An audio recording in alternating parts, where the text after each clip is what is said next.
नमस्कार, आज की बात में आपका स्वागत है। आज मैं आपको एक ऐसा वीडियो दिखाने वाला हूं जो आपको चौंका देगा। कुछ ऐसी तस्वीरें दिखाने वाला हूं जो आपको अंदर तक हिला देगी। लॉकडाउन को आज 38 दिन पूरे हो गए। आज भी पूरे देश में सबसे ज्यादा चिंता उन गरीब लोगों की है जिनके पास 2 वक्त खाने को नहीं है, जिनके पास साधन नहीं है। जिस दिन लॉकडाउन डिक्लेयर हुआ था, पूरा देश इस बात के लिए कमर कसकर तैयार हो गया था कि कोई भूखा न सोए। अमीर हो या मिडिल क्लास हो, व्यापारी हो, सन्यासी हो, सब इस काम में जुट गए। हर घर में बस 2 वक्त का खाना जरूर पहुंच जाए। छोटी छोटी संस्थाओं के लोग निकल पड़े, मास्क बांधा, हाथ रखा, कढ़ाइयां चढ़ा दी और खाना लेकर गरीब के द्वार पहुंच गए। मुकेश अंबानी ने 3 करोड़ लोगों को खाना खिलाने का फैसला किया। बाबा रामदेव ने 9 लाख लोगों के लिए पैकेट बांटे। हर जगह मन में लोगों के लिए कुछ करने का जज्बा था, देश के लिए कुछ करने का भाव, गरीब की मदद करने की इच्छा। जिनको खाना चाहिए वो लोग पुलिस को फोन करते हैं। पुलिस के सिपाही, समाज के सेवक खाना लेकर दौड़ पड़ते हैं।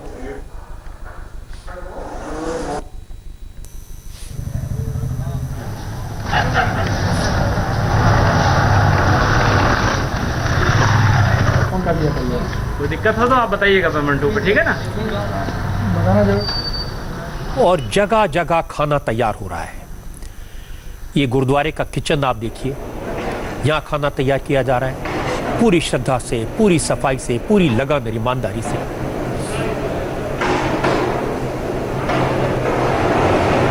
और ये इंतजाम अब आप देखेंगे अक्षय पात्र का। रोटियां तैयार की जा रही है गरीब लोगों को खाना पहुंचाने के लिए। और फिर पुलिस की महिला कांस्टेबल्स को देखिए, गरीबों के लिए खाना तैयार कर रही है, आटा गूंद रही है, रोटियां बना रही है। ऐसी कितनी सारी तस्वीरें आपको दिखा सकता हूं। कितने संगठन हैं, कितने लोग हैं जो अपना पेट काट कर, लोगों से पैसा इकट्ठा करके, खतरा उठा के गरीबों की सेवा कर रहे हैं, खाना उन तक पहुंचा रहे हैं। आरएसएस के वॉलंटियर्स देश के अलग अलग शहरों में दिन रात भूखों को खाना खिलाने के काम में लगे हैं।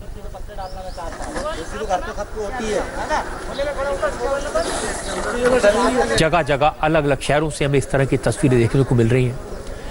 लेकिन कुछ लोग ऐसे हैं जिन्हें इन लोगों की भावनाओं का कोई ख्याल नहीं है, कोई कदर नहीं है। जो वीडियो आप देखेंगे तो आपका खून खौल जाएगा, क्योंकि मैं उन लोगों के चेहरे से नकाब उतारने वाला हूं जो इंसानियत को शर्मसार कर रहे हैं, जो लोग इंसानियत की हत्या कर रहे हैं। गरीबी का चोला ओढ़कर, मासूम से चेहरे पहनकर, गरीबों के बीच बैठकर गरीबों की रोटी छीन रहे हैं। जिन लोगों के पास 2 वक्त का खाना नहीं है, जिनके बच्चे भूख से परेशान हैं, ये लोग उन बच्चों का निवाला भी नहीं छोड़ते। आज मेरे पास कुछ ऐसे वीडियो आए जिन्हें देखकर मैं सन्न रह गया। समझ नहीं आया कोई इतना कैसे गिर सकता है। और जो वीडियो मैं आपको दिखाने जा रहा हूं उसे देखकर आप भी कहेंगे कोई व्यक्ति ऐसा कैसे कर सकता है।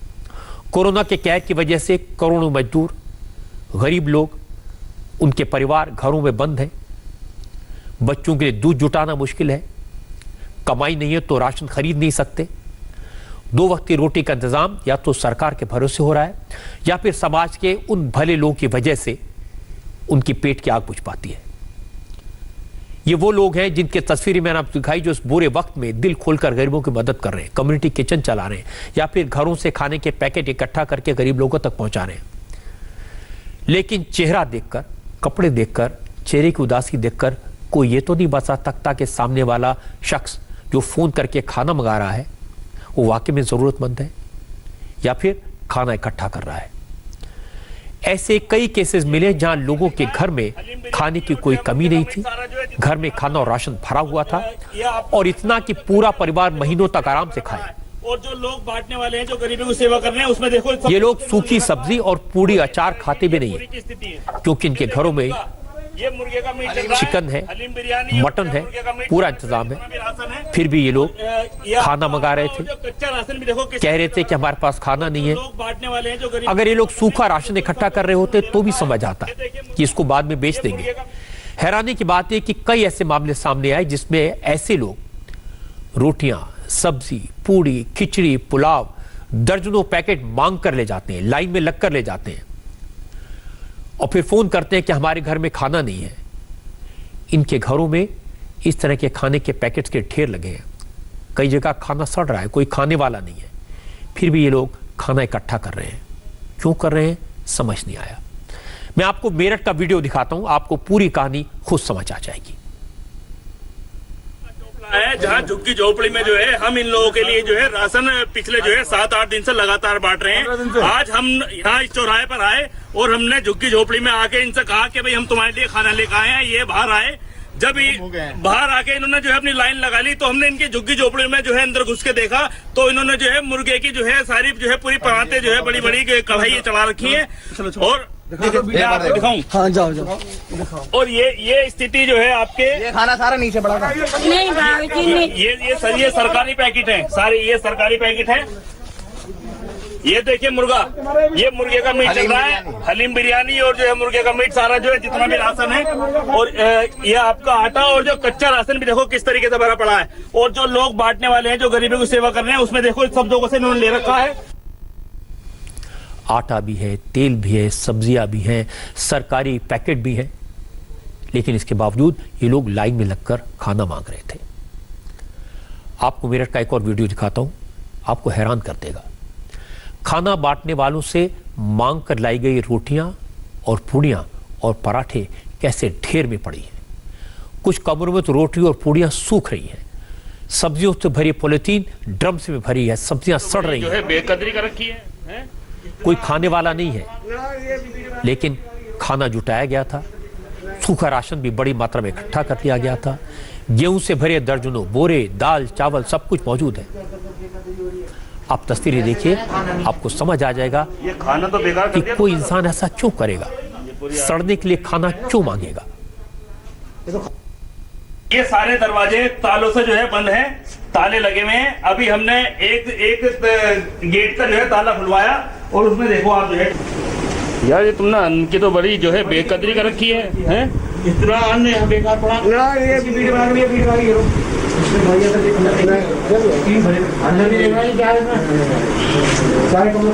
देख लो जरा रोटी वोटी बेकदरी हो रही है।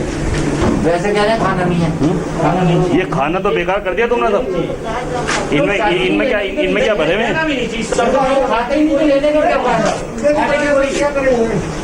आटे की बोरी हम नहीं खाते इसको। बताइए, ये पूरी आटे की बोरी और ये क्या है? खाली है, ये तो खाली है। देखिए एसडीएम साहब क्या स्थिति जो है बनी हुई है। देखिए क्या स्थिति बनी हुई है खाने की। जनता खाने से जूझ रही है, यहाँ पर खाने की व्यवस्था फोन करके परेशान करते हैं।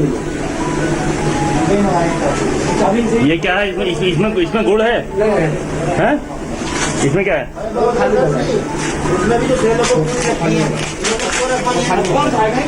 जब आप खाते नहीं हो तो क्यों रखवा रहे हो? ये अब खाने के लिए, अब दिखाना कहाँ है जरा?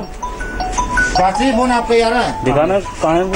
देखो वो आओ चलो, देखो वो ताले लग रहे हैं, तो वो भी खुलवाने हैं। है क्या, हम ये जानना चाहते हैं। देखो वो लग रहे दो ठेले भरे हुए, और बाल्टियों में भी खाना, ये आलू रखे हैं। और अभी इस कमरे में भी ताला लग रहा है। जो ताला लग रहा है एक बार चेक तो कर लो। ये रहा खाना, देखो हो गया, खाना नहीं है। देखो कितना खाना दोनों ठेलों में। ये बाल्टियाँ भी सब भरी हुई हैं खाने से, और ये भी भरी हुई है पॉलिथीन। ये देखो खाना, ये तारी है, ये पूरी है, ये सब्जी, मेरे पैकेट। बताओ कितनी खाने की कमी है यहाँ पर कोई? जो लोग शिकायत कर रहे थे कि हमारे पास खाना नहीं है, हम लोग भूखे हैं, हमें खाना दिया जाए, उनके यहाँ कितना खाना भरा पड़ा था और कितना खाना बर्बाद हो रहा था।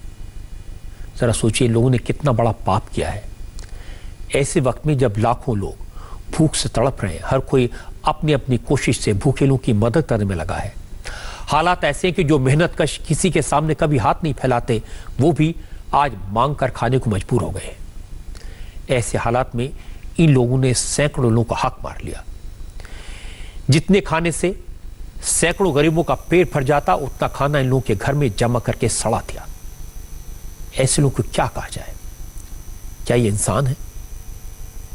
लेकिन आपको जानकर दुख होगा कि ऐसे लोग सिर्फ मेरठ में नहीं है, सिर्फ 2-4 नहीं है, कई शहरों से ऐसे वीडियो मेरे पास आए हैं, लोगों ने शिकायत की और बड़े दुख और तकलीफ से शिकायत की है। लोगों ने इन वीडियोस में दिखाया कि ऐसे घर हैं जिसमें रेफ्रिजरेटर है, सब्जियां बनी है, गैस पर चिकन बन रहा है, लेकिन प्रशासन को फोन कर दिया कि राशन नहीं है, हम भूखे मर रहे हैं, बच्चे भूख से रो रहे हैं, हमारी मदद कीजिए। पुलिस के लोग, प्रशासन के लोग राशन, खाना, पानी, बिस्किट लेकर दौड़े। पहुंचे तो देखा किचन में कई सब्जियां पक रही थी। जो तस्वीरें इस वक्त आप देख रहे हैं वो पंजाब के जालंधर की हैं। एक शख्स ने पुलिस को फोन किया, मदद की गुहार लगाई। पुलिस को बताया कि घर में 4 लोग हैं, राशन खत्म हो चुका है, फाके हो रहे हैं, अब हम मरने के कगार पर हैं, मदद करो, कुछ तो खाने के लिए पहुंचा दो वरना मर जाएंगे। कोई ऐसी बात कहे तो किसी का भी दिल पिघल जाएगा।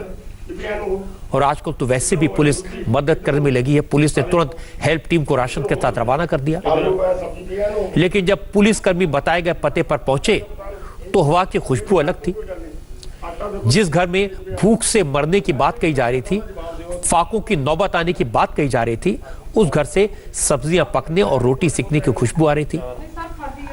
पुलिस तो आखिर पुलिस होती है। शक हुआ, दरवाजा खुलवाया, पहले कंफर्म किया फोन इसी घर से किया गया था।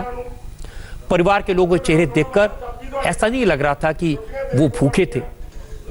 किचन से खाना पकने की खुशबू भी आ रही थी। पुलिस वाले किचन में पहुंच गए, गैस पर सब्जी पक चुकी थी, 1 नहीं 2 नहीं 3 तरह की सब्जियां बनी थी, रोटी बन रही थी, टंकियों में आटा भरा हुआ था, फ्रिज में खाना पूरी तरह भरा हुआ था। तब परिवारों से पूछा कि भाई भूखा कौन है, कौन मरने वाला है, इस तरह झूठ बोलकर पुलिस को परेशान क्यों किया? तो कोई जवाब नहीं मिला। नाराज पुलिस वालों ने परिवार पर केस करने की चेतावनी दी तो लोग रोने लगे, माफी मांगने लगे। मैं जी गल करदा तो जवाब दे। इस आफत दी घड़ी च आपां हिंदुस्तान नाल खाना कि नहीं खाना? हाँ जी वो तो ठीक है सर। और देखो तुहाडे हर दाल पई आ, तुहाडे कोल घट्टो घट्ट हफ्ते तो वध राशन पिया, ज्यादा हफ्ते हैं सब्जी तुहाडे कोल पई आ, हैं उधर सब्जी पई आ बाहर। हाँ जी हाँ जी सिलेंडर तुहाडे कोल पिया, देखो इधर बीबी इनू इधर हो, इनू बीबी इधर नु आ देखो, इधर हो बीबी आलू पा सब्जी पई इनू इधर नु तो सर आटा चुकदा ये भी साहब ने वेट कर दूं, कोई गल नहीं। आटा देखो तुहाडे डब्बे च पिया। मैं जेहड़ी गल करदा ਉਹਦਾ जवाब दिओ। 4 ਤੁਹਾਡੇ ਕੋਲ ਸਿਲੰਡਰ ਆ, आलू प्याज सारा का पिया 4 ਸਿਲੰਡਰ ਆ ਜੀ ਤੁਹਾਡੇ ਕੋਲ 3 4 नहीं सर खादी है दो। ਮੈਂ ਕਹਿੰਦਾ ਜਿਹੜੀ ਗੱਲ 3 ਸਿਲੰਡਰ ਕਿੰਨੇ ਗਰੀਬ ਆ ਤੁਸੀਂ हाँ जी ਹੈ? ਦਾਲਾਂ ਤੁਹਾਡੇ ਕੋਲ ਪਈਆਂ, ਕਿਉਂ ਕਮਰਾ ਕਰਦੇ ਸਰਕਾਰਾਂ ਨੂੰ? ਰੱਬ ਤੋਂ ਡਰੋ, ਥੋੜਾ ਬਹੁਤਾ ਸਬਜ਼ੀ ਤੁਹਾਡੇ ਘਰ ਬਣੀ ਆ, ਰੋਟੀਆਂ ਤੇਰੇ ਕੋਲ ਬਣਨੀਆਂ, ਸਬਜ਼ੀ ਤੁਹਾਡੇ ਕੋਲ ਕੱਟੀ ਉਦਾਂ ਪਈ ਆ, ਹਰ ਚੀਜ਼ ਤੁਹਾਡੇ ਕੋਲ ਆ। ਮੈਂ ਜਿਹੜੀ ਗੱਲ ਕਰਦਾ यार और कोई इस गलती ना करे, जिसको राशन नहीं हैगा और मंगे सरकार को राशन, जिन्ना खाएगा एक दूसरे की हेल्प करना। अब ऐसे लोगों पर पुलिस केस करे, उन्हें गिरफ्तार करे, फिर जेल में कोरोना से बचाए, बैठा कर खाना खिलाए। इससे तो अच्छा इन लोगों को इनके हाल पर छोड़ दिया जाए। ऐसे लोगों पर एनर्जी बर्बाद करने के बजाय जो वाकई में परेशान है उनकी मदद करने में ताकत लगाई जाए। इसलिए पंजाब पुलिस ने इन लोगों को सिर्फ हिदायत देकर छोड़ दिया, अच्छा किया। हालांकि इसी तरह की चौंकाने वाली खबर राजस्थान से भी आई और ये खबर तो वाकई में परेशान करने वाली है। भिवाड़ी के 3 लोग का कारनामा मैं आपको सुनाता हूं। इन्होंने ट्वीट किया, ट्विटर पर मैसेज लिखा कि हम पिछले 12 दिन से भूखे हैं, खाने का एक निवाला तक नहीं मिला, हालात बहुत खराब हैं, कृपा करके मदद कीजिए, राशन खरीदने के पैसे नहीं है, मदद न मिली तो मर जाएंगे। अरे नीचे कर ले इसको। और इन लोगों ने ये मैसेज बिहार में एक बड़े नेता हैं, पहले केंद्र सरकार में मंत्री थे, उपेंद्र कुशवाहा, उनको टैग किया। नीचे कर ले इसको। उपेंद्र कुशवाहा तो बिहार में थे, लेकिन उन्होंने तुरंत राजस्थान में खबर की, भिवाड़ी के सीएमओ को ये मैसेज फॉरवर्ड किया। चीफ मेडिकल ऑफिसर ने भिवाड़ी के एसपी और अलवर के जिला कलेक्टर को फोन किया। उन्हें भिवाड़ी के तिजारा इलाके में 3 लोगों के भूखे होने की सूचना दी। फौरन एक टीम बनाई गई। तिजारा के तहसीलदार, भिवाड़ी के डीएसपी और नगर परिषद के कमिश्नर खाना और राशन लेकर फौरन बताए गए पते पर पहुंचे। नीचे कर ले इसको। लेकिन वहां जो नजारा देखा उसे देखकर किसी का भी खून खौल जाता। जिन लोगों ने मदद की गुहार लगाई थी, जिन्होंने ट्वीट किया था, जिनकी वजह से बिहार से लेकर राजस्थान तक पुलिस ने, प्रशासन ने इतनी मेहनत की, वो तीनों लोग बैठकर मजे से पार्टी कर रहे थे, शराब के नशे में धुत थे। घर में खाने का सामान भरा हुआ था, बस शराब की बोतलें खाली थी। ये लोग कह रहे थे कि हम प्रशासन की मुस्तैदी का टेस्ट ले रहे हैं। प्रशासन तो टेस्ट में पास हो गया, लेकिन टेस्ट लेने वालों का नशा हमेशा के लिए उतार दिया गया और इन लोगों का ढंग से इलाज किया गया।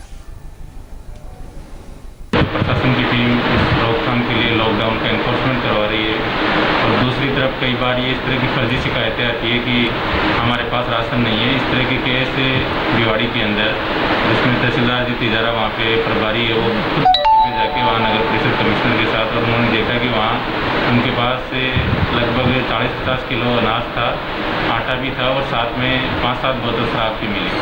फिर तुरंत उनको वहाँ से उठा के और थाने पे ले जाया गया और उनके विरुद्ध FIR दर्ज करवाई गई डिजास्टर मैनेजमेंट एक्ट के तहत। बाकी हम जितने भी जेन्युइन केस इसमें आते हैं उसमें तुरंत वहाँ कंट्रोल रूम है, कंट्रोल रूम पे तुरंत सूचना करके इनको फोन करवाते हैं। आप सोचिए पुलिस की इंटेंशन क्या थी, 3 गरीब लोगों तक खाना पहुंचाने की, और इसमें कितनी ताकत लगी, कितने लोग इसमें परेशान हुए, और मिला क्या? सिर्फ शहर बदल रहे हैं, लोग बदल रहे हैं, करतूतें हर जगह एक जैसी हैं। सीकर में ऐसा हुआ। सीकर के मोचीवाड़ा इलाके से 181 पर एक डिस्ट्रेस कॉल आई। कॉल करने वाले ने अपना नाम नबी शेर पठान बताया और कहा कि उनके घर में अन्न का एक दाना भी नहीं है, पिछले 4 दिन से घर में खाना नहीं बना है, बच्चे भूख से मर रहे हैं, मदद करो। नगर कौंसिल के कमिश्नर खुद सामान लेकर उस पते पर पहुंचे जहां से कॉल की गई थी, लेकिन यहां भी मामला उल्टा निकला। घर में आटा था, दाल थी, चावल थे, मसाले, नमक, तेल सब कुछ था। इसके बाद भी झूठी कॉल करके प्रशासन को परेशान किया गया। अफसरों ने पूछा तो वही जवाब, गलती हो गई। लेकिन इस मामले में पुलिस ने बख्शा नहीं। गलत इंफॉर्मेशन देने वाले 4 लोगों के खिलाफ FIR दर्ज कर दी। अभी तक तेल चावल सारा पड़ा, आटा पड़ा, ये रहा 5 किलो। ये नबी शेर खान है, नबी शेर खान है। मोचीवाड़ा में इन्होंने CM हेल्पलाइन पर 181 पर कंप्लेंट की थी। सर हमने कि नहीं, तो आपकी पत्नी ने की, वहाँ पे इन्होंने की कंप्लेंट कि हमारे घर पे राशन नहीं है।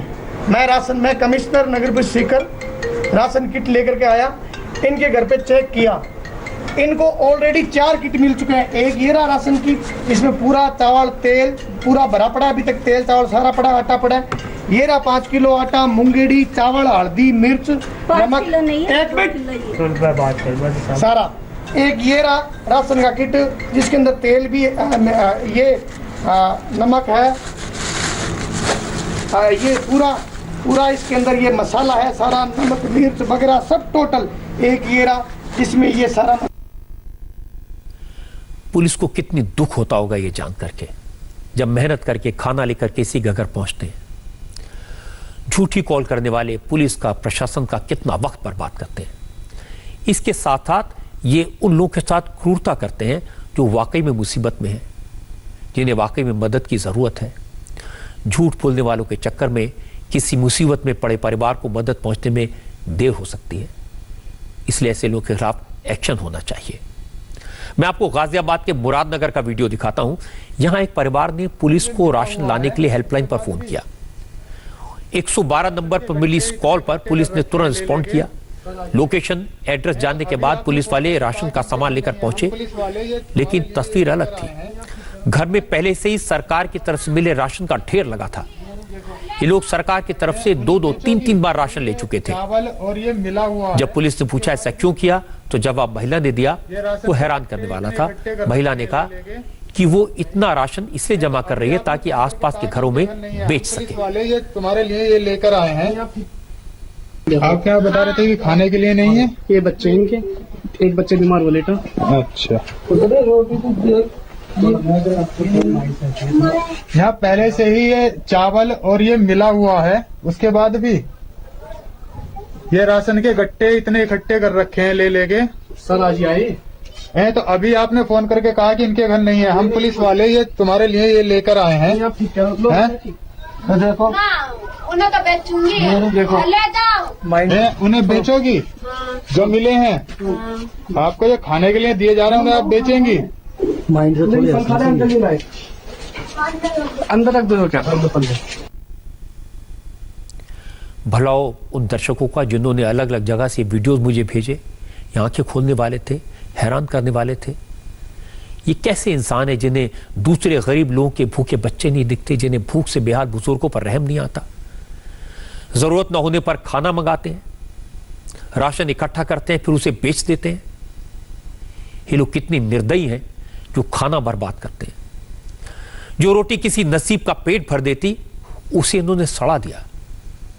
ये लोग भूख के सौदागर बन गए, जिन्होंने इस मुश्किल वक्त में गरीबी को धंधा बना लिया है। ये कैसे इंसान हैं जो गरीबी का नाटक करके, बहरूपिया बनकर, झूठे आंसू बहाकर भूख से बिलख रहे बच्चों का हक मार रहे हैं। ये कैसे लोग हैं जिनके घर में चिकन पक रहा है, बिरयानी बन रही है और प्रशासन को फोन करके मदद की गुहार लगा रहे हैं, राशन मांग रहे हैं। ये कैसे लोग हैं जो शराब पीकर पार्टी कर रहे हैं और ट्वीट कर रहे हैं कि हम 10 दिन से भूखे हैं, कोई मदद नहीं कर रहा। जब अफसर खाना लेकर पहुंचे तो शराब की खाली बोतलों के साथ नशे की हालत में मिले। ये सोचकर बहुत तकलीफ होती है। सोचिए ऐसे लोग के कारण कितने गरीब भूखे रह जाते हैं, कितने गरीब बच्चों को भूखे पेट सोना पड़ता है। पुलिस को, प्रशासन को इनके घर पहुंचाने के लिए कितना प्रयास करना पड़ता है, कितनी ताकत लगानी पड़ती है, लेकिन इन्हें उसकी जरा भी परवाह नहीं है। ये तो हमारा देश ऐसा है, हम खुशकिस्मत हैं कि ऐसे बेईमानों की संख्या बहुत कम है, मदद करने वाले हाथ अनगिनत हैं। इंसानियत के फरिश्ते बहुत हैं जो दिन रात एक करके, अपना सब कुछ दान करके, अपनी जिंदगी दांव पर लगाकर गरीबों की, बीमारों की मदद कर रहे हैं। और ऐसे लोग हमारा समाज इस्तकबाल भी करता है, उन्हें सलाम भी करता है, उन्हें सिर आंखों पर बिठाता है। जितने एनजीओज, जितने प्राइवेट ऑर्गेनाइजेशंस लोगों को खाना पहुंचा रहे हैं, मैं उनको सलाम करता हूं। और मेरी उनसे रिक्वेस्ट है, इन 2-4 तस्वीरों को देखकर आप अपना जज्बा कम न होने दें। आप लोगों की मदद करना उसी तरह जारी रखें, क्योंकि अब जो तस्वीरें मैं आपको दिखाने जा रहा हूं, उन्हें देखकर आपका हौसला बढ़ेगा। आपको लगेगा वाकई में फरिश्ते ऊपर से नहीं आते, आप जैसे फरिश्ते हम सब के बीच में होते हैं। बस हमें उन्हें पहचानने में, उनका सम्मान करने में जरा देर हो जाती है। पुणे से दिल को सुकून देने वाली तस्वीरें आई हैं। एक नर्स 21 दिन से हॉस्पिटल में थी, ड्यूटी कर रही थी, फर्ज निभा रही थी, अपने परिवार से, अपने बच्चों से दूर रहकर कोरोना के मरीजों की सेवा कर रही थी, खतरा उठा रही थी। क्योंकि कोरोना डेडिकेटेड हॉस्पिटल में काम करने पर खतरा ज्यादा होता है, इसलिए इन हॉस्पिटल्स में काम करने वाले डॉक्टर्स और नर्सेज लगातार 20 दिन ड्यूटी करते हैं। ये लोग तो हॉस्पिटल में रहते हैं, या फिर हॉस्पिटल के हॉस्टल में रहते हैं, या फिर किसी होटल में ठहरने का इंतजाम किया जाता है, लेकिन घर नहीं जा सकते।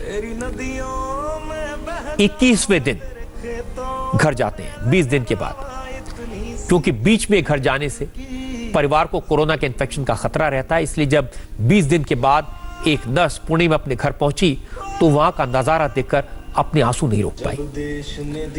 नर्स को तो यह लग रहा था कि पता नहीं सोसाइटी वाले कैसे रिएक्ट करेंगे, उससे बात भी करेंगे या नहीं। लेकिन नर्स 20 दिन बाद घर पहुंची तो सोसाइटी के सारे लोग बाहें फैलाकर उसका इंतजार कर रहे थे, तालियां बजाकर स्वागत कर रहे थे, नर्स पर फूल बरसाए, कोरोना वॉरियर को सैल्यूट किया। हालांकि इस दौरान सोशल डिस्टेंसिंग का पूरा ख्याल रखा गया, लेकिन नर्स को सोसाइटी के लोगों ने यकीन दिलाया कि कोरोना के कारण भले ही गले नहीं लग सकते, लेकिन दिलों की दूरियां खत्म हो चुकी हैं। सभी लोगों को नर्सेस के, डॉक्टर्स के त्याग का, उनके साहस का और उनकी हिम्मत का पूरा एहसास है। ये तस्वीरें देखकर किसकी आंखें नम नहीं हो जाएंगी, किसका दिल प्यार से, मोहब्बत से भर नहीं जाएगा। ऐसी एक तस्वीर सूरत से आई। नीपा नाम की नर्स कोरोना डेडिकेटेड हॉस्पिटल में काम करती है। 12 दिन के बाद जब वो अपने घर वापस आई तो आस पड़ोस के लोगों ने उनका जबरदस्त स्वागत किया।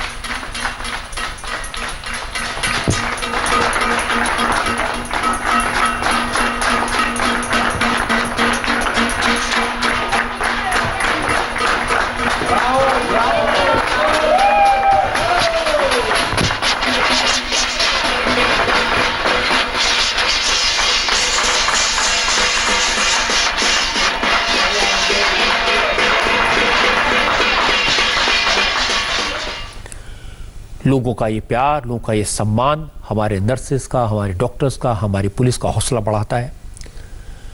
और आज इन सब की समाज को बहुत ज़रूरत है। वो समाज जो कोरोना के खतरे से, इस वायरस से लड़ रहा है, वो समाज जो घरों में बैठा है, इंतज़ार कर रहा है कि कब इससे फुर्सत मिलेगी। उनसे लड़ने का काम फ्रंट लाइन में रहकर ये नर्सेस कर रही हैं, ये डॉक्टर्स कर रहे हैं, पुलिस के लोग कर रहे हैं और मीडिया कर्मी कर रहे हैं जो खबरें आप तक पहुंचाते हैं। और यही लोग लोगों का दर्द, लोगों की तकलीफ आप तक पहुंचाते हैं ताकि समाज अपने आप को तैयार कर सके। अब जो तस्वीर मैं आपको दिखाने जा रहा हूं, जो वीडियो दिखाने जा रहा हूं, वो किसी के भी दिल को चीर देगा। इस वीडियो में एक लाश है, एक महिला की आवाज़ है। ये वीडियो आज ही मुझे भेजा। इस वीडियो को देखकर शब्द नहीं निकले, आंसू निकले। क्या कहूं, कोरोना का खतरा कितना बड़ा है, ये क्या क्या कर सकता है। जो इंसान कोरोना का शिकार होकर मर गया वो तो चला गया, लेकिन उसका परिवार उसके करीब भी नहीं जा सकता, उसे छू भी नहीं सकता, दूर से देखना पड़ता है। जिन छोटे छोटे बच्चों के पिता की जान कोरोना ने ले ली, उस पिता की मौत के सदमे से मां की क्या हालत है ये देखकर दिल तड़प जाता है। बच्चे पूछ रहे हैं अब्बू बोल क्यों नहीं रहे, हम अब्बू के पास क्यों नहीं जा सकते। बच्चे पूछ रहे हैं कि मम्मी उनसे लगातार बात क्यों की जा रही है। ये वीडियो बरेली का है। जिस 35 साल के वजीर अहमद नाम के युवक की मौत हुई, वो एक हॉस्पिटल में मेडिकल प्रैक्टिस करता था, साथ ही टीबी डॉट सेंटर चलाता था, लोगों की सेवा करता था। 35 साल का नौजवान, क्या ये उम्र होती है इस दुनिया से जाने की। वजीर ने लव मैरिज की थी, लेकिन इस लव मैरिज का अंत इतनी जल्दी हो जाएगा, इतने दर्दनाक तरीके से होगा, इसका एहसास किसी को नहीं था। और ये अनस भी तुमसे बातें कर रहा था, आए थे तुम, गए थे मेरा छोटा बेटा, तो वो भी तुमसे। ये वीडियो तुम्हारे पास बिना कुछ कहे पूरी कहानी को, पूरी तकलीफ को बयान करता है। लाश के पास पत्नी की बात, न सिसकियां न विलाप, बस एक ही रट, उठो कह दो मन की बात। जल्दी आ जाओ, वो सबसे पहली मुलाकात। जल्दी आ जाओ, उठ के आ जाओ। ये लोग सब ना तुम्हें काल तुम्हें कहीं रख देंगे, घुसाड़ देंगे, ये पागल हैं सबके सब। हाँ, इन लोगों ने इतने दिन दूर रखा मुझसे। मेरे दिल से पूछो मैं तुमसे कैसे रही हूँ, एक एक पल, एक एक मिनट कैसे दूर रही हूँ, कैसे मैंने बर्दाश्त करा है। मैं उनसे बातें कर लूँ थोड़ी सी, उन्होंने जो जो कहा ना मैं उनसे कह दूँ, फिर वो मुझे आवाज़ दे लेंगे। सब ध्यान कर, अरे नहीं ध्यान कर लूँ सब। मैं चच्चा को आने दूंगा, मैं उनकी बीवी तो समझ नहीं गए हो क्यों, बीवी सबसे ज्यादा करीब होती है ना। हाँ, और ये लोग कहना कि तुम्हें कोरोना हुआ है, पागल है सबके सब। तुम्हें हुआ था तो मुझे भी होता, क्योंकि मैं बीबी हूँ। उस दिन अपने लोग बातें कर रहे थे, पास बैठ के बातें कर रहे थे, है ना। तो मुझे भी है। वो लड़की, छोटी वाली लड़की तुम्हारी गोदी में बैठी थी, तुम्हारे ऊपर तुमसे खेल रही थी, हैं। और ये अनस भी तुमसे बातें कर रहा था। आए थे तुम, गए थे मेरा छोटा बेटा, तो वो भी तुमसे बैठी थी तुम्हारे पास। तो हम तीनों बच्चों को, हमें और बब्बू भाई, इन्होंने तुम्हें खाना खिलाया, सब करा, तो उन्हें भी है। तेरे चेहरे से नजर नहीं हटती, नजरे हम क्या देखें, नजरे हम क्या देखें। तेरे चेहरे से नजर नहीं हटती, नजरे हम क्या देखें। तेरे चेहरे से नजर नहीं हटती, नजरे हम क्या देखें। चांद से मेरी महबूबा हो, ऐसा तुमने सोचा है। हाथ में बिल्कुल वैसी हूँ जैसा तुमने सोचा है। चांद से तुम्हारी महबूबा। पहली बार मिले थे ना, जब पहली बार हम लोग मिले थे तो इन्होंने मुझे यही गाना सुनाया था। अस्पताल में मिले थे हम लोग, मेरी तबीयत खराब, अस्पताल में हो। और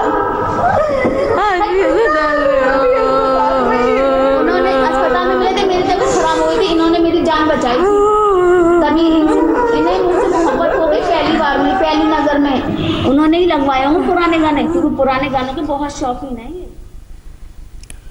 वजीर अहमद अब कभी भी नहीं उठेगा, कभी अपनी वाइफ से यह नहीं कह पाएगा कि चांद सी महबूबा हो, कभी अपने बच्चों को बुला नहीं पाएगा, साथ बैठकर खाना नहीं खा पाएगा। 35 साल की उम्र में वो कोरोना वायरस का शिकार हो गया। ये वीडियो देखकर तकलीफ तो बहुत हुई।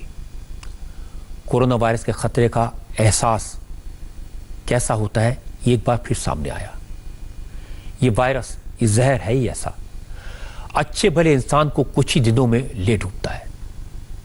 आज भी हमारे मुल्क में 1823 नए केसेस आए हैं पिछले 24 घंटे में, और पिछले 24 घंटे में 67 लोगों की मौत हुई है। लेकिन एक अच्छी बात यह है कि अब इन्फेक्ट होने वाले लोगों की संख्या 11 दिन में डबल हो रही है।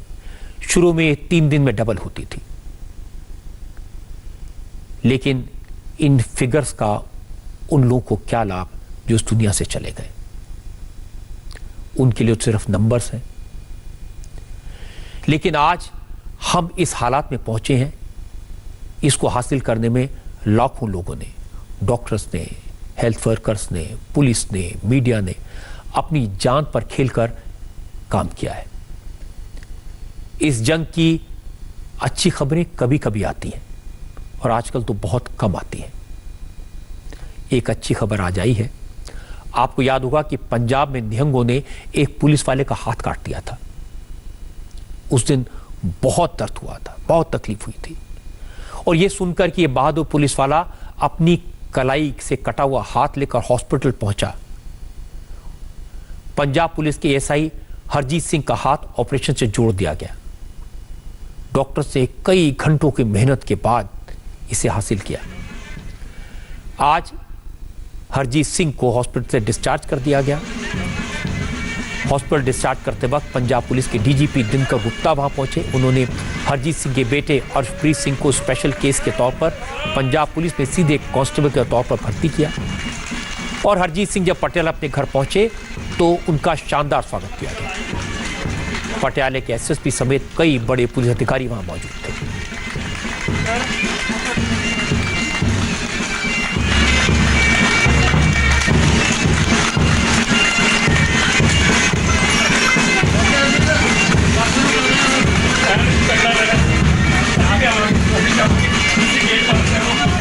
मैं तो सभी का, पूरे देशवासियों का धन्यवाद करता हूँ। और दूसरा मेरे पंजाब पुलिस परिवार और डॉक्टरों की टीम ने जो मेरे लिए किया है, शायद मैं अपने परिवार के लिए भी ना कर सकूँ इतना। बस धन्यवाद, इससे ज़्यादा कुछ नहीं कर सकता। पटियाला के एसएसपी ने बताया कि हरजीत की हालत ठीक है, मगर अभी कुछ दिन से रेस्ट करना होगा। अच्छी बात है कि उनकी उंगलियां, उनका हाथ धीरे धीरे काम करने लगा है। ते रब दी मेहर दे नाल ऊपर वाले का शुक्र है कि उनका कटा हुआ हाथ जुड़ गया और सब इंस्पेक्टर हरजीत सिंह पटियाला वापस आ गए। मैं पंजाब के चीफ मिनिस्टर और डीजीपी और पटियाला पुलिस का धन्यवाद करता हूं, जिन्होंने दिन रात इस केस को फॉलो किया। फिर उसके बाद वहां हमारे पुलिस वालों ने उनका ख्याल रखा, देखभाल की। खुशी की बात यह है कि हरजीत सिंह ठीक हो गए।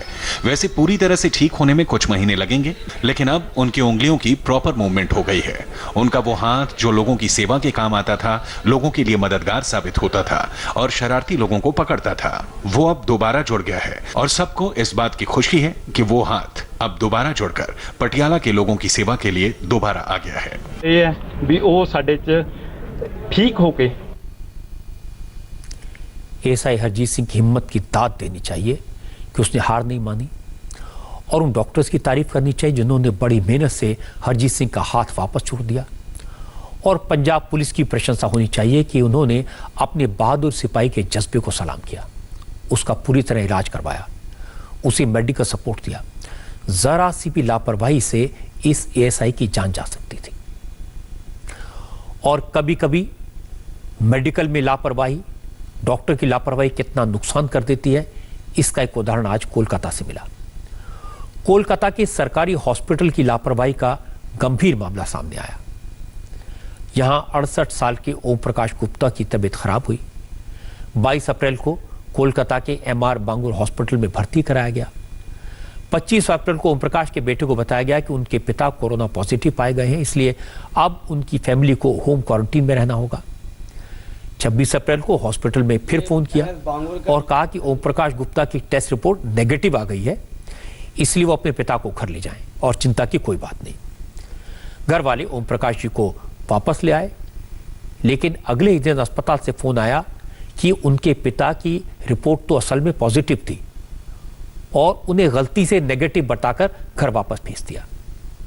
उन्हें वापस हॉस्पिटल लाना होगा और 28 अप्रैल को ओम प्रकाश की मौत हो गई।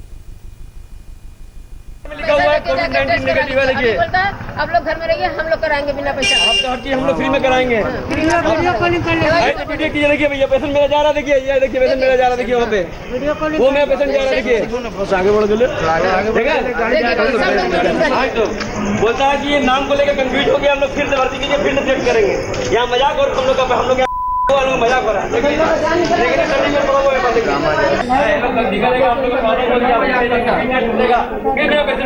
भर्ती रहेगा, काम का नहीं है, फिर उसको भर्ती करेगा, फिर टेस्ट करेगा। जानवर है, कुछ मिल रहा है, कैसे कैसे हम लोग लेके आ रहे हैं, बताइए।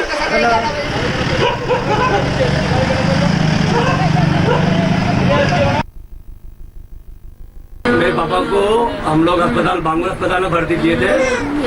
वो लोग स्वास्थ्य मंत्रालय बोलता है फोन करके हमको 25 तारीख को कि आपका पेशेंट पॉजिटिव है, उसका हम लोग क्वारंटाइन कर रहे हैं, आप लोग अपना होम में क्वारंटाइन हो जाइए। 26 तारीख को बांगूर अस्पताल से फोन आता है कि आपका पेशेंट को ले जाइए, डिस्चार्ज कर रहे हैं, वो निगेटिव है। हम लोग गए वहाँ पे, हमको ये सर्टिफिकेट दिया गया, देखिए इसमें निगेटिव लिखा हुआ, अच्छा तो देख लीजिए। 27 तारीख को फिर ही फोन आता है हेल्थ डिपार्टमेंट से, बोलता है कि हम लोग से भूल हो गया है, डिस्चार्ज नहीं करना चाहिए था, पेशेंट आपका पॉजिटिव है। बोलता है कि हम गाड़ी भेज रहे हैं, आपका पेशेंट को भेजिए। हम बोले सर हम कोऑपरेट करेंगे, हम लोग का फैमिली का क्या होगा? बोला आप लोग घर में रहिए अच्छा से, हम लोग आपका टेस्ट करवा देंगे। हम क्या बोलते हैं पापा का तबियत कुछ परेशानी होगा नहीं ना, अच्छा से इलाज हो जाएगा ना उनका? तो बोलता हाँ उनका इलाज अच्छा हो जाएगा, कोई बात नहीं। वहाँ पहुंचे, रात को 11 बजे बांगूर अस्पताल से फोन आके बोलता है कि वो सीरियस है, और आज सुबह 10 बजे फोन आके बोलता है वो डेथ कर गए। अब हमको ये बताइए, अपने पाँव से चलता हुआ पेशेंट जाके कैसे डेथ करेगा और कैसे डेथ कर जाएगा? ये तो नेग्लेंसी है। मेरा पापा का मर्डर हुआ है, मर्डर हुआ मेरे पापा का। हमको बांगूर अस्पताल से और हेल्थ मिनिस्ट्री से, और हेल्थ मिनिस्ट्री का जो सर्वा है, हमको उससे जवाब चाहिए कि ऐसा क्यों हुआ है। मेरा घर में 6 महीने का बच्चा, 6 साल का बच्चा है, 2 औरत है, हम है, हम लोग तो मतलब ये हो गए इन्फेक्टेड हो सकते हैं, हो ही गए होंगे, कोई भरोसा नहीं है। इसका जिम्मेदारी कौन लेगा? राज्य सरकार लेगा। मेरा परिवार, मेरे पापा के बदले में मेरे पूरा परिवार को कंपनसेट करना पड़ेगा। कंपनसेट करने आप लोग का गलती है वो आप समझिए, मेरा पूरा परिवार को कंपनसेट कीजिए, कंपनसेट अच्छा से कीजिए, हमको नहीं मालूम, और हमको हेल्प कीजिए, हमको हेल्प चाहिए। अब बताइए इस परिवार का क्या कसूर? ओम प्रकाश गुप्ता की मौत हो गई, घर वाले परेशान हैं। घर में ओम प्रकाश जी की पत्नी, उनके बेटे, बहू और 2 नाती हैं। अभी तक परिवार का कोरोना टेस्ट भी नहीं हुआ। ओम प्रकाश के बेटे सोनू गुप्ता कह रहे हैं कि पहले तो हॉस्पिटल वालों की गलती से उनके कोरोना पॉजिटिव पिता को वापस भेज दिया गया, अब वो सब खतरे में हैं, उनकी कोई मदद नहीं की जा रही, ना उनका कोई टेस्ट किया जा रहा है। आप रिपोर्ट जब कर रहे हैं सेकंड रिपोर्ट, और आप वेट करिए होते तब हमको रिपोर्ट दिए होते, क्यों पेशेंट को छोड़े? पेशेंट को ला के मेरा घर में 6 महीना का बच्चा पड़ा हुआ है, उसको आप लोग, हम लोग पूरा परिवार को जो डर आ गया मन में, भले ही हम लोग उनके पास उतना नहीं गए, लेकिन डर तो आ गया ना, पेशेंट था ना 24 घंटा, उसके लिए कोई आया नहीं अभी तक। हम लोग कोई मतलब बोल दिया डेथ हो गया। कोई टेस्ट किया आप लोगों का? टेस्ट बोला 6 दिन बाद करेगा, अभी तक कोई टेस्ट नहीं हुआ? नहीं, उसका बोलता उसका नियम है 7 डेज बाद किया जाता है। ठीक है, वो नियम में करेंगे उसके बाद। कोई राशन पानी के लिए कोई कुछ आ रहा है? नहीं, कोई कुछ नहीं आ रहा। वो व्यवस्था दोस्त क्या लोग जो दे रहा वही दे रहा, सरकार की तरफ से कुछ नहीं आ रहा हमको, कोई मदद नहीं है। सरकार की तरफ से कोई मदद नहीं है। सेकंड बात, गलती किया उसको स्वीकार रहा है? वो भी नहीं स्वीकार रहा है। आगे कोई हमसे हम चाहते हैं सरकार की तरफ से आगे कोई हमसे डायरेक्ट बात करे, अगर वो लोग गलत नहीं है ना, बोलता लोग गलत नहीं है ना, तो हम जाके फेस टू फेस बात करें, क्या डर है? अभी हमको बस सरकार से एक ही ये है कि हम लोग का जो घर में परिवार है उसको अच्छा से उसका टेस्ट किया जाए, और हम घर में रह के टेस्ट करना चाहते हैं। हम उनका क्वारंटाइन सेंटर में नहीं जाएंगे। राइट नाउ हम लोग होम क्वारंटाइन से बाहर नहीं निकल सकते हैं, नहीं कहीं जाएंगे। आप लोग मेरा घर में टेस्ट कीजिए, या मेरा प्राइवेट में मेरा खर्चा पर टेस्ट करने का आप लोग व्यवस्था कर दीजिए, हम लोग अपना प्राइवेट में करवाएंगे। आप व्यवस्था कीजिए, सरकार की तरफ से आके कोई काउंसलिंग तो करेगा मेरे साथ। कोरोना के केसेस में ऐसी लापरवाही कितनी खतरनाक हो सकती है। कोरोना के बारे में सब जानते हैं, सावधानी हटी, दुर्घटना घटी। कोलकाता में जरा सी लापरवाही से कितनी बड़ी कीमत चुकानी पड़ेगी, इसका अंदाजा कोई नहीं लगा सकता। कोरोना को लेकर पंजाब से एक डराने वाली खबर आ रही है। यहां कोरोना पॉजिटिव केसेस की संख्या लगातार बढ़ रही है और पेशेंट की संख्या में आई इस अचानक जंप की वजह बने हैं वो सिख श्रद्धालु जिन्हें पंजाब सरकार महाराष्ट्र के नांदेड़ से वापस लाई थी। कल मैंने इसका जिक्र किया था, लेकिन आज डिटेल सामने आई है। पंजाब सरकार 3,500 से ज्यादा श्रद्धालुओं को वापस लेकर आई है और इनमें सब तक 115 लोग कोरोना पॉजिटिव निकल चुके हैं। सोचिए खतरा कितना बड़ा है, 115 लोग पॉजिटिव निकल चुके हैं। कल जब ये फिगर मैंने आपको बताई थी तो ये नंबर 33 था, 33, और आज एक दिन में 24 घंटे में कोरोना पॉजिटिव की संख्या बढ़कर 33 से 115 हो गई। ज्यादा डराने वाली बात यह है कि ये कोरोना मरीज पंजाब के अलग अलग शहरों में जा चुके हैं। अमृतसर में अब तक 33 श्रद्धालु कोरोना पॉजिटिव मिले हैं। इसी तरह गुरदासपुर लौटे 108 श्रद्धालुओं में से 3 कोरोना पॉजिटिव पाए गए हैं। डॉक्टर प्रशासन की तरफ से अब इन मरीजों के परिवार वालों से अपील की जा रही है कि वो होम क्वारंटीन में रहें। आज तक 600 श्रद्धालु जो नांदेड़ साहब से हमारे पास आ चुके हैं। उनमें से हमने 330 के जो टेस्ट सैंपल की रिपोर्ट सैंपल भेजे थे, वहाँ से हमें 23 जो हैं पॉजिटिव आए हैं, बाकी सभी नेगेटिव हैं और 150 सैंपल की रिपोर्ट अभी अवेटेड है। जब आएगी वो हम आपको बता देंगे। इनकी प्रिकॉशंस के लिए क्या क्या इंतजाम किए? हमने जो 23 केसेस आए थे उनको गुरु नानक देव हॉस्पिटल में एडमिट करवा दिया। अभी तक डिस्ट्रिक्ट अमृतसर में कितने टोटल केस हो चुके हैं? टोटल 14 पहले थे, 23 ये 37 हो गए। ये बहुत बड़ी लापरवाही है। पहली बात तो बिना स्क्रीनिंग किए, बिना टेस्ट किए इन यात्रियों को पंजाब वापस लाना। जब ये पंजाब वापस आ गए तो इनको एक जगह क्वारंटीन में न रखना और इन्हें अलग अलग जगहों पर जाने देना पंजाब के लिए बहुत बड़ा खतरा हो सकता है। ये लोग अलग अलग गांव में जाएंगे, लोगों से मिलेंगे और फिर परेशानी पैदा कर देंगे। कोरोना है ही ऐसी बीमारी, इतनी तेजी से फैलती है। किसी भी और वायरस के मुकाबले ये 10 गुना तेजी से फैलती है और 1 से 2, 2 से 4, 4 से 100, 100 से 1000, 1000 से लाखों लोगों तक पहुंच सकती है। पंजाब को बहुत सावधान रहने की जरूरत है। जितने लोग आए सबको अलग अलग आइसोलेट करने की जरूरत है। कोरोना का खौफ आज मुंबई के शमशान घाट में दिखाई दिया। जिसने भी ऋषि कपूर के अंतिम संस्कार की तस्वीरें देखी बस तड़प कर रह गया। मैंने रणवीर कपूर को मास्क लगाए, ग्लव्स पहने अपने पिता को मुखाग्नि देते देखा तो कलेजा भराया।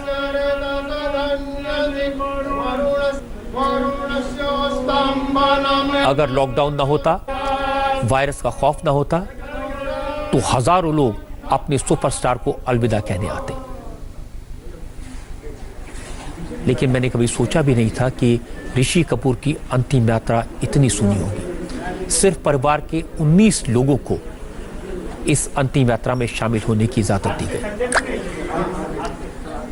करीना कपूर, आलिया भट्ट, अभिषेक बच्चन सब के सब आपको तस्वीर में दिखेंगे, मास्क लगाए हुए, आंखें नम, अंतिम यात्रा में शामिल।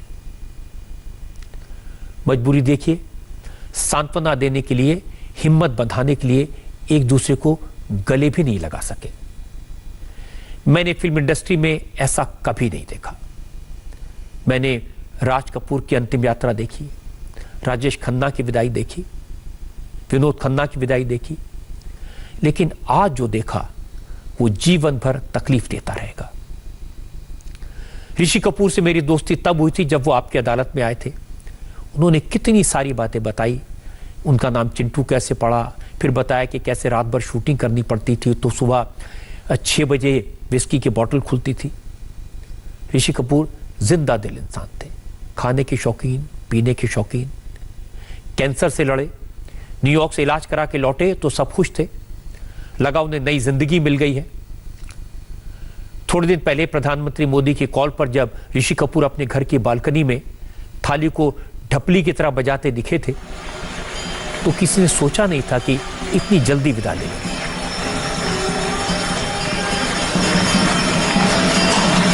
अभी 1-2 दिन पहले की तस्वीरें मैंने देखी हैं।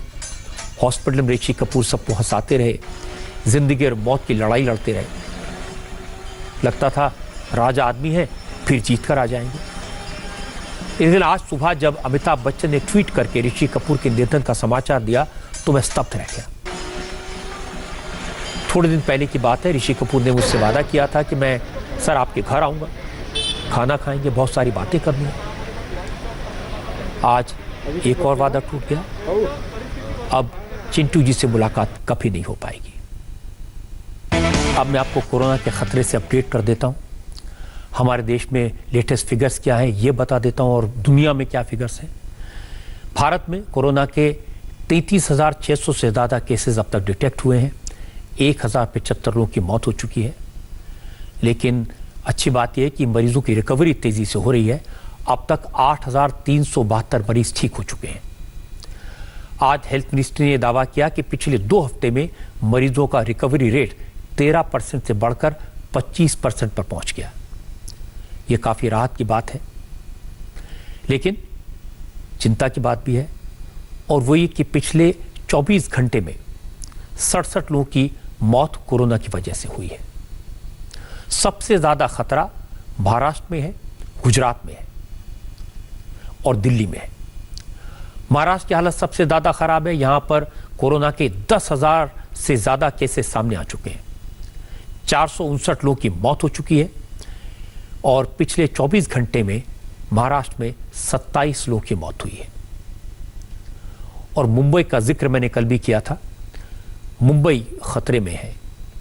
7,061 मामले सामने आ चुके हैं और मुंबई शहर में 290 लोगों की मौत हो चुकी है। आज ही कोरोना की वजह से मुंबई में 20 और लोगों ने दम तोड़ दिया। और गुजरात भी कोई अच्छी हालत में नहीं है। यहां कोरोना के मरीज तेजी से बढ़ रहे हैं। अब तक करीब 4,395 कोरोना के केसेस गुजरात में डिटेक्ट हो चुके हैं। 214 लोगों की मौत हो चुकी है। पिछले 24 घंटे में आपको हैरानी होगी जानकर गुजरात में 313 नए केसेस सामने आए हैं। जो लोग ठीक हुए हैं उनकी संख्या 613 है। दिल्ली खतरे के कगार पर है। अब तक 3,439 कोरोना के केसेस डिटेक्ट हुए हैं और पिछले 24 घंटे में 125 नए मामले सामने आए हैं और अब तक 56 लोगों की मौत हो चुकी है। और अगर ठीक होने वाले की फिगर्स देखें तो 1,092 लोग दिल्ली में कोरोना से ठीक भी हुए हैं। दुनिया का हाल देख लेते हैं। दुनिया में कोरोना के अब तक 32,51,000 कंफर्म केसेस सामने आ चुके हैं। 2,29,000 से ज्यादा लोगों की मौत हुई है, लेकिन 10 लाख से ज्यादा मरीज ठीक भी हुए। कोरोना वायरस के सबसे ज्यादा पेशेंट्स अमेरिका में हैं। यहां कोरोना के मरीजों की संख्या 10,70,000 के करीब पहुंच गई है। अमेरिका में कोरोना वायरस किस हद तक बेकाबू हो चुका है, इसका अंदाजा आपको इस बात से लगेगा कि दुनिया भर में कोरोना के जितने पेशेंट्स हैं उनमें से 1/3 1/3 अमेरिका में है। दुनिया का हर तीसरा कोरोना पेशेंट अमेरिकी है। 62,000 लोगों की मौत अकेले अमेरिका में हुई है। जरा सोचिए, अमेरिका में किसी भी हमले में, किसी नेचुरल कैलेमिटी में 3,500 से ज्यादा लोगों की मौत नहीं हुई थी, लेकिन कोरोना ने 62,000 से ज्यादा अमेरिकियों की जान ले ली। और कोरोना का कहर कब थमेगा ये कोई नहीं जानता। इटली का नंबर देखें, कोरोना से 27,000 से ज्यादा लोगों की जान जा चुकी है। 2 लाख से ज्यादा कोरोना के कंफर्म केसेस हैं। ब्रिटेन में कोरोना से 26,000 से ज्यादा लोगों की मौत हो चुकी है। स्पेन और फ्रांस में भी कोरोना की वजह से 26,000 से ज्यादा लोगों की जान गई है। कोरोना पेशेंट की संख्या 1.5 से 2 लाख के बीच है। यानी कोरोना में दुनिया भर में जितनी मौतें हुई हैं उनमें से 2/3 अमेरिका में और इन 4 यूरोप के देशों में हुई है। जबकि इन सभी देशों की गिनती डेवलप्ड कंट्रीज में होती है। जहां मेडिकल फैसिलिटीज हैं उनको दुनिया में सबसे बेहतर माना जाता है। इन लोगों को ताकतवर माना जाता है। लेकिन सबसे ज्यादा नुकसान कोरोना वायरस ने यही किया है। और जैसे मैंने आपको बताया कि अमेरिका में सबसे ज्यादा मार पड़ी है और इसमें भी न्यूयॉर्क सबसे आगे। न्यूयॉर्क में हाल यह है कि डेड बॉडीज को रखने के लिए जगह कम पड़ रही है। आप जो तस्वीरें देख रहे हैं ये न्यूयॉर्क के ब्रुकिंस काउंटी की हैं। यहां फ्यूनरल हाउस में लाशों को रखने की जगह नहीं थी। लाशों को रखने के लिए आइस ट्रक मंगाने पड़े। दरअसल पुलिस को कॉल मिली थी कि एक फ्यूनरल हाउस से बदबू आ रही है। जब पुलिस वहां पहुंची तो देखा कि 50 से ज्यादा डेड बॉडीज पड़ी हैं। इन डेड बॉडीज को हटाने के लिए पुलिस को 4 आइस ट्रक मंगाने पड़े। अकेले न्यूयॉर्क में कोरोना की वजह से 18,000 से ज्यादा लोगों की मौत हुई है। न मॉर्चरीज में डेड बॉडी रखने की जगह है, न हॉस्पिटल में पेशेंट्स का ठीक से इलाज हो पा रहा है। न्यूयॉर्क को दुनिया का सबसे एडवांस्ड सिटी माना जाता है, लेकिन कोरोना ने इसे घुटनों पर ला दिया है। कोरोना ने दुनिया के जिस शहर में सबसे पहले तांडव मचाया था, मौत का नजारा दिखाया था, चीन का वुहान शहर, वहां से एक और डराने वाली खबर आई है। वुहान के 2 हॉस्पिटल्स में साइंटिस्ट ने हवा में फैले ड्रॉपलेट्स में कोरोना वायरस होने का पता लगाया है। यह खबर न्यूयॉर्क टाइम्स ने दी है। कहा है कि 16 चीनी वैज्ञानिकों ने अपने रिसर्च में कहा है कि वुहान के 2 अस्पतालों में मरीजों के जो वॉशरूम्स थे उनमें ड्रॉपलेट्स में कोरोना वायरस का पाया गया है। इन चीनी वैज्ञानिकों का कहना है कि कोरोना वायरस हवा के जरिए भी फैल सकता है। हवा में तैरने वाले छींक या खांसी के ड्रॉपलेट्स में यह वायरस पाए गए हैं। इनका साइज 1 इंच का 10,000वां हिस्सा है। इनमें कोरोना वायरस के जेनेटिक मार्कर्स यानी आरएनए पाए गए हैं। इसी आरएनए से किसी भी वायरस के जीन्स का पता चल जाता है। इन चाइनीज साइंटिस्ट ने अपने रिसर्च में कहा कि जिन कमरों में प्रॉपर वेंटिलेशन है वहां यह वायरस ज्यादा समय नहीं टिकता, लेकिन जिन कमरों में वेंटिलेशन नहीं है, जो कमरे बंद रहते हैं, वहां यह वायरस कमरे के अंदर बंद हवा में जिंदा रह सकता है। एक अमेरिकी प्रोफेसर ने न्यूयॉर्क टाइम्स को बताया कि बंद हवा में यह वायरस कम से कम 2 घंटे तक तैर सकता है। यानी इस बात की पूरी संभावना है कि कोरोना वायरस हवा के जरिए फैलने की क्षमता रखता है।